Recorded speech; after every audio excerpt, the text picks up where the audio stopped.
கட்டுமானத்தின் வலிமை, கட்டிடங்களின் பாதுகாப்பு. ஸ்ரீ துர்கா டிஎம்டி கம்பிகள்.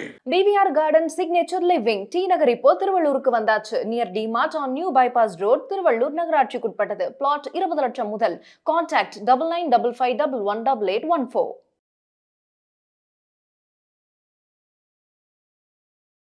நியூஸ் கஃபே பார்த்துக்கிட்டு இருக்க வருங்கால கோடீஸ்வரர்கள் அனைவருக்கும் வணக்கம். இந்த வீடியோவில் எதை பற்றி பார்க்க போகிறோம் அப்படின்னா, லோ பிஇ ஸ்டாக்ஸ் நிறைய இருக்குது, லிஸ்ட் ஆஃப் ஸ்டாக்ஸ் எல்லாம் இருக்குது, அது எல்லாத்தையும் பார்க்கலாம் அப்படின்னு பிளானு. எதுக்காக லோ பிஇ ஸ்டாக்கை பார்க்கணுன்னா, நிறைய பேருக்கு வந்து ஒரு ஸ்டாக்கை வந்து வேல்யூ பண்ணும்பொழுது அதற்கான கீ ரேஷியோஸ் என்ன அப்படிங்கிறதுல முக்கியமான ஒரு ரேஷியோவாக இருக்கிறது பிஇ ரேஷியோ. அந்த பிஇ ரேஷியோ கம்மியாக இருக்கும்போது இந்த ஸ்டாக் அண்டர்வேல்டாக இருக்குது, ஸோ இதை வாங்கலாமா இல்லையா அப்படிங்கிற டிசிஷன் எடுக்கிறது ஈஸியாக இருக்கும். அதனால தான் இப்படி ஒரு பிளான் இன்றைக்கி. ஸோ இந்த வீடியோவில் நான் சொல்ல போகிற ஸ்டாக்ஸ் எல்லாமே எஜுகேஷனல் பர்பஸுக்காகவும் இன்ஃபர்மேட்டிவ் பர்பஸாக மட்டும்தான், சஜஷனோ அட்வைஸோ கொடுக்குதா இல்லை. அதனால் நீங்கள் வாங்கணும்னு நினச்சிங்கன்னா உங்களுக்கு நல்லா தெரிஞ்ச ஒரு செபி ரிஜிஸ்டர்ட் அட்வைசரை கேட்டுக்கிட்டு நல்லா ஓன் ரிசர்ச் பண்ணிட்டு அதுக்கப்புறம் வாங்க. Let's get started. Okay, first BE ratio அப்படிங்கிறது என்ன? ப்ரைஸ் டு ஏர்னிங் அப்படின்னு சொல்லுவாங்க. இந்த ப்ரைஸ் டு ஏர்னிங் அப்படின்னா, நீங்கள் ஒரு ஸ்டாக்கை வாங்கும்பொழுது அந்த ஸ்டாக்குடைய இன்ட்ரின்சிக் வேல்யூ வந்து ₹1 கூட இருக்கலாம், ஓகேவா? ஆனால் அந்த ₹1 இருக்கிற ஸ்டாக்கை எத்தனை ரூபா கொடுத்து அதனுடைய ஏர்னிங்ஸுக்கு ஏற்றபடி நீங்கள் வாங்குறீங்க அப்படிங்கிறது தான் பிஇ ரேஷியோ. எக்ஸாம்பிள் சொல்லணும்னா, இப்போ ஒரு ஸ்டாக்குடைய பிஇ ரேஷியோ வந்து 15 அப்படின்னு இருக்குன்னா, நாம் வாங்குகிற அந்த ஸ்டாக்குடைய ஏர்னிங்ஸில் ₹1க்கு நாம் ₹15 கொடுக்குறோம் அப்படின்னு அர்த்தம், ஓகேவா? இப்போ வாரன் பஃபெட்டை பொறுத்த வரைக்கும் அவர் வந்து பிஇ ரேஷியோ 15 கீழே இருக்கணும் அப்படின்னு சொல்லுவார். 15 கீழே இருக்க ஸ்டாக் வந்து பெட்டர் வேல்யூஷன் இருக்க ஸ்டாக்கு. ஸோ அதுக்கு கீழே இருந்துச்சு நான் கண்ணை மூடிட்டு வாங்குவேன். அதாவது ஃபண்டமெண்டலாக மற்ற விஷயங்களும் நல்லா இருக்குது, இந்த கம்பெனிக்கு நல்ல க்ரோத் இருக்குது அப்படின்லாம் தெரிஞ்சுன்னா நான் கண்ணை மூடிட்டு வாங்குவேன்னு சொல்லுவார். பெஞ்சமின் கிரஹாம் ஒரு மிகப்பெரிய இன்வெஸ்டர், நிறைய பேருக்கு தெரிஞ்சிருக்கும். அவரை பொறுத்த வரைக்கும் 20ங்கிறத வந்து வச்சுப்பார். 20 கீழே இருக்குது அப்படிங்கும்பொழுது அந்த ஸ்டாக் வந்து ஒரு பெட்டர் வேல்யூஷனில் இருக்குது, அதை ஈஸியாக வாங்கலாம் அப்படின்லாம் சொல்லுவார்.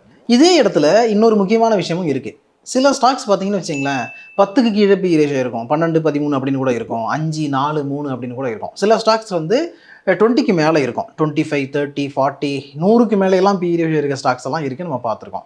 அப்போ அதுக்கெல்லாம் என்ன அர்த்தம் அப்படின்னா, 2 விஷயம் இருக்குது. ஒரு ஸ்டாக் வந்து ஹை பிஇலே ட்ரேட் ஆகிட்டு இருக்குது. எக்ஸாம்பிளுக்கு இப்போ 35, 40, 50 அப்படின்னு இருக்குன்னா, அந்த ஸ்டாக்கை நல்லா அது வந்து மேலே போகும், அது பெட்டர் பெர்ஃபார்மன்ஸ் கொடுக்க போகுது அப்படின்னு இன்வெஸ்டர்ஸ் நம்பி அதில் அதிகமாக பெட் பண்ணுறாங்க. அதாவது இந்த ஸ்டாக்குடைய ஒர்த்து இன்ட்ரின்சிக் வேல்யூ வந்து ₹1 தான். அப்படி ₹1 இருந்தால் கூட இது எனக்கு ஃப்யூச்சரில் ₹100, ₹200 கொடுக்கும், அதனால் இன்றைக்கி நான் ₹25, ₹30 கொடுத்து கூட அதை வாங்குறதுக்கு நான் ரெடியாக இருக்கேன் அப்படின்னு பிட் பண்ணுறது தான் அதற்கான காரணம். அப்போ அந்த ஸ்டாக் வந்து பிஇ ரேஷியோ லோவாக இருக்குன்னு வச்சுங்களேன். இப்போ 20 கீழே இருக்குது, 15 கீழே இருக்குது, 10, 5, 6 அப்படின்லாம் இருக்குன்னா அதுக்கு என்ன அர்த்தம்? அந்த ஸ்டாக்கை பொறுத்த வரைக்கும் அதை நிறைய பேர் கண்டுக்கலை, மார்க்கெட் வந்து அதை சரியாக வேல்யூ பண்ணல அப்படின்னு அர்த்தம். மார்க்கெட் வேல்யூ பண்ணாததுக்கான காரணம் என்ன இருக்கும் அப்படின்னு பார்த்தீங்கன்னா, நிறைய ஃபேக்டர்ஸ் இருக்கும். ஒன்று, அந்த கம்பெனியுடைய ப்ராஃபிட்டபிலிட்டி நல்லா இருக்காது, நல்ல சேல்ஸ் இருக்காது, அண்ட் ஃப்யூச்சரில் க்ரோ ஆகுமா ஆகாதா அப்படிங்கிற டவுட் இருக்கும். இல்லைன்னா அந்த பிஸ்னஸ் வந்து அடுத்த ஒரு 10 வருஷத்தில் காணாமல் போயிடும், 5 வருஷத்தில் காணாமல் போயிடுற மாதிரி சன்செட் இண்டஸ்ட்ரியாக கூட இருக்கும். அதனாலையும் என்ன பண்ணுவாங்கன்னா, இந்த ஸ்டாக் நமக்கு தேவையில்லை அப்படின்னு நிறைய பெரிய இன்வெஸ்டர்ஸ், எஃப்ஏஎஸ்டிஎஸ் எல்லாம் ஒதுங்கி இருப்பாங்க, ரிட்டைல் இன்வெஸ்டர்ஸ் கூட ஒதுங்கி இருப்பாங்க. அப்படி இருக்கிறதுனாலையும் லோ பிஇலே ட்ரேட் ஆகிட்டு இருக்கும். பட் இது ரெண்டுக்கும் இல்லாமல் சில நேரங்களில் என்ன நடக்கும் அப்படின்னு பார்த்தோம்னா, சில ஸ்டாக்ஸை வந்து நல்லா இருக்கும், அதாவது ஃப்யூச்சரில் நல்லா க்ரோ ஆகக்கூடிய ஸ்டாக்காக இருக்கும், சூப்பரான இண்டஸ்ட்ரியாக இருக்கும். இப்போ எக்ஸாம்பிள் சொல்லணும்னு பார்த்தீங்கன்னா, இப்போது க்ரீன் எனர்ஜி எல்லாமே நல்லா க்ரோ ஆகிட்டு இருக்க இண்டஸ்ட்ரி. அதுக்கப்புறம் இந்த வெல்த் மேனேஜ்மெண்ட் கம்பெனிஸ் எல்லாமே எக்காரணத்தை கொண்டும் அதெல்லாம் அடி வாங்குறதுக்கான வாய்ப்பு வந்து ரொம்ப கம்மி. ஃப்யூச்சரில் வந்து நல்லா தான் இருக்கும், இன்னும் பெருசாக வளர்ந்துக்கிட்டு தான் இருக்க போகுது. ஸோ இந்த மாதிரி ஸ்டாக்ஸ் எல்லாம் சில நேரங்களில் பார்த்தீங்கன்னா இந்த அதிகமான பிஇ ரேஷியோலையும் ட்ரேட் ஆகாது, மீடியமாக இருக்கக்கூடிய 15 to 20 அந்த ரேஞ்சிலையும் இருக்காது, கம்மியான பிஇ ரேஷியோவில் கூட ட்ரேட் ஆகிட்டு இருக்கும். அதுக்கான காரணம் என்னென்னு பார்த்தீங்கன்னா, இப்படி ஒரு ஸ்டாக் இருக்குது அப்படிங்கிறது நிறைய பேருக்கு தெரியாமல் இருக்கும். அதை வந்து இன்வெஸ்டர்ஸ் கண்டுக்காமல் இருப்பாங்க. அப்படி கண்டுக்காமல் இருக்கிறதுனாலையும் அந்த மாதிரி லோவான பிஇலே ட்ரேட் ஆகிட்டு இருக்கும். சில நேரங்களில் நல்லா பெர்ஃபார்ம் பண்ண ஒரு ஸ்டாக் வந்து அதிகமாக ப்ராஃபிட் புக் பண்ணப்பட்டிருக்கு, எல்லாருமே போதுமான அளவு இதில் நம்ம லாபம் பார்த்துட்டோம் அப்படின்ட்டு எடுத்துகிட்டு வெளில போயிட்டாங்க அப்படின்னாலும் ஸ்டாக்குடைய ப்ரைஸ் வந்து ஃபால் ஆகும். அப்படி ஃபால் ஆகும் பொழுது பிஇ ரேஷியோவும் இறங்கும்.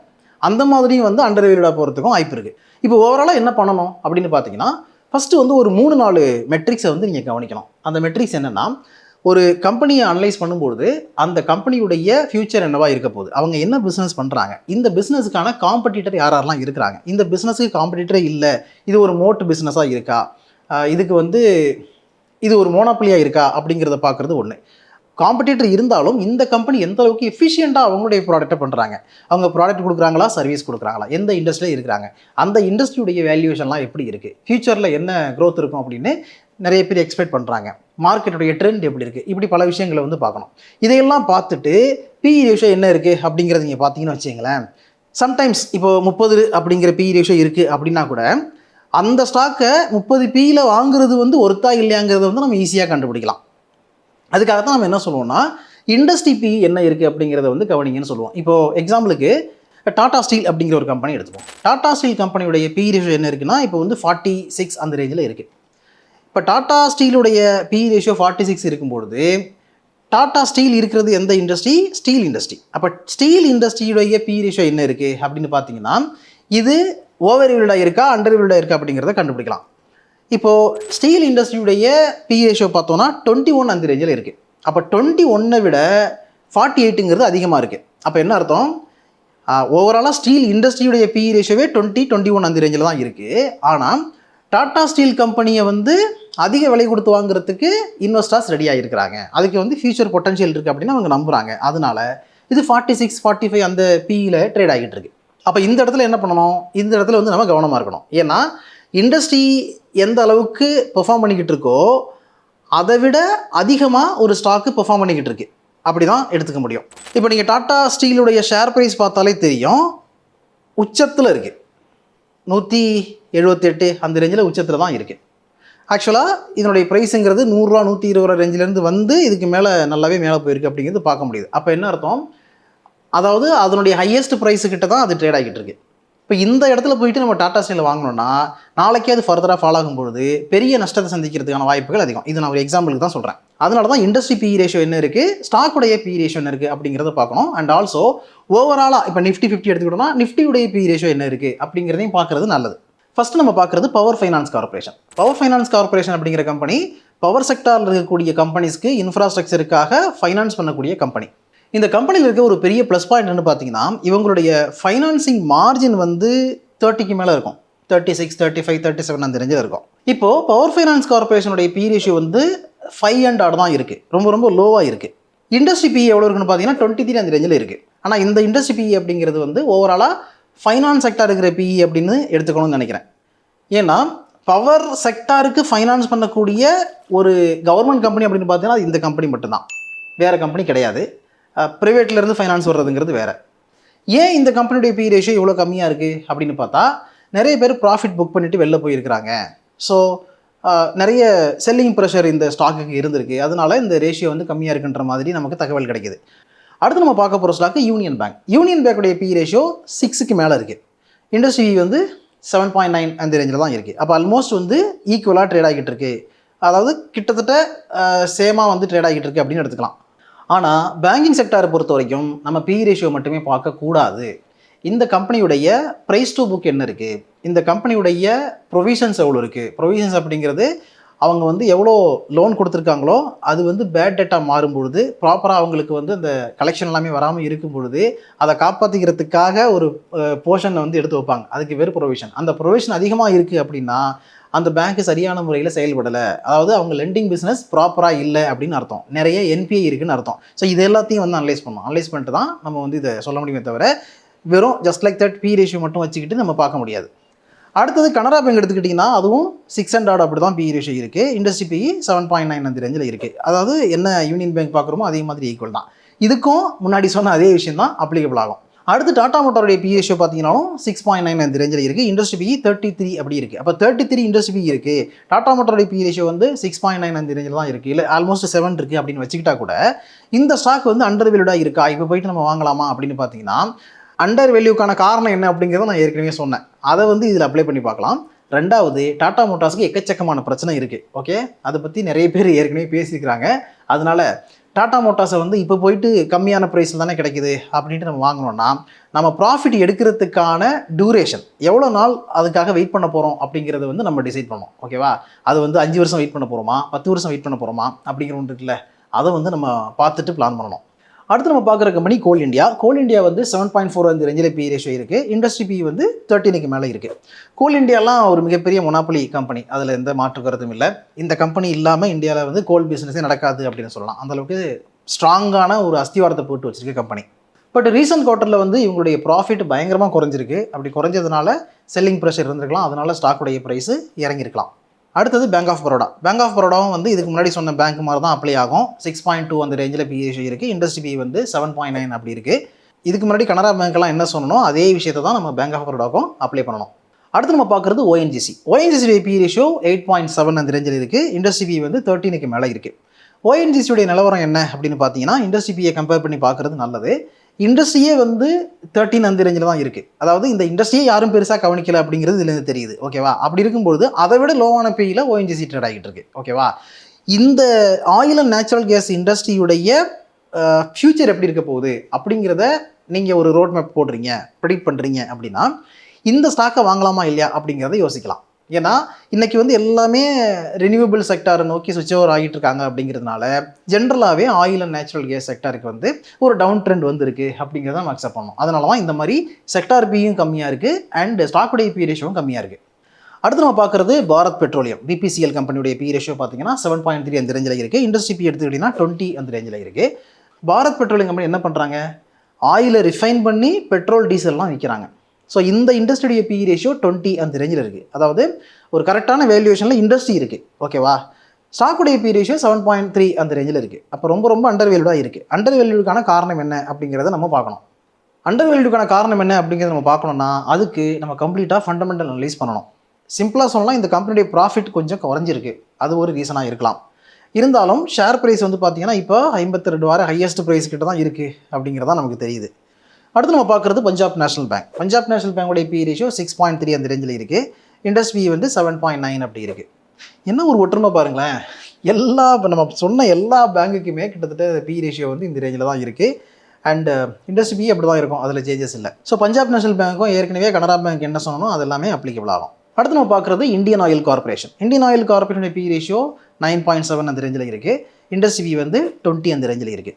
ஆக்சுவலாக இந்த ஸ்டாக்கை பொறுத்த வரைக்கும் 52 வார ஹையஸ்ட் ப்ரைஸ் என்னவோ அதை வந்து டச் பண்ணிருச்சு. அப்படியே டச் பண்ணாலும் இதனுடைய PE ரேஷியோ 10 கிட்ட தான் இருக்குது.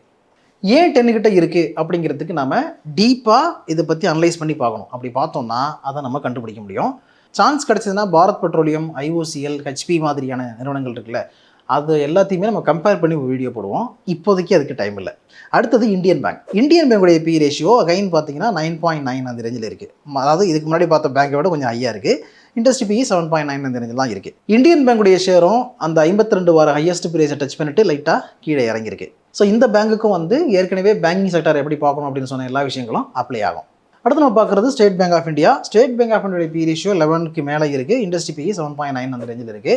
இதுக்கும் வந்து இதே மாதிரி எல்லா விஷயங்களும் அப்ளை ஆகும்.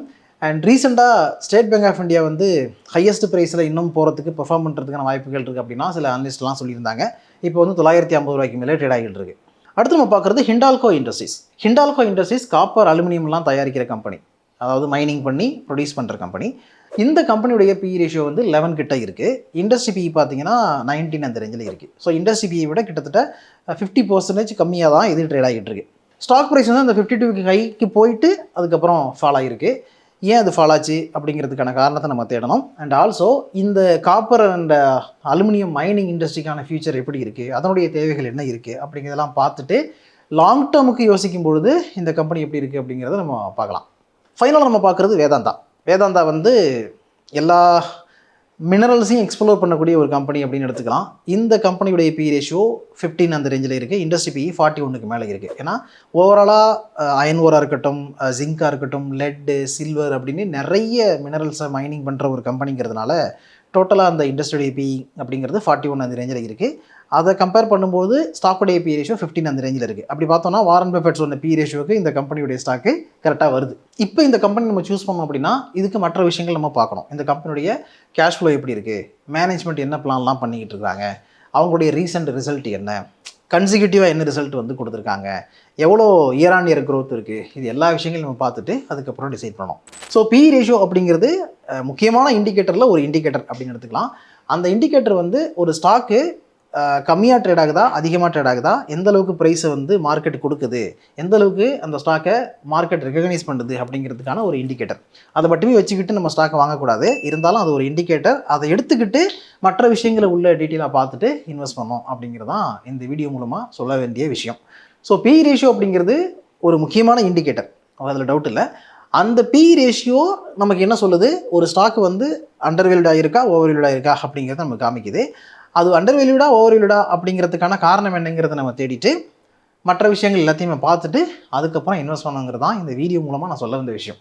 இந்த வீடியோவில் இவ்வளோ நேரம் சொன்னது எல்லாமே எஜுகேஷனல் பர்பஸுக்காகவும் இன்ஃபர்மேட்டிவ் பர்பஸுக்காக மட்டும்தான். சஜஷனோ அட்வைஸோ கொடுக்குறதா இல்லை. அதனால் மென்ஷன் பண்ணிக்க இது எல்லா ஸ்டாக்கையும் நீங்கள் வாங்கணும் அப்படின்னு நினச்சிங்கன்னா உங்களுக்கு நல்லா தெரிஞ்சு ஒரு செபி ரெஜிஸ்டர்ட் சர்டிஃபிகேட்டுக்கிட்டு நீங்களும் ஓன் ரிசர்ச் பண்ணிட்டு அதுக்கப்புறம் வாங்க.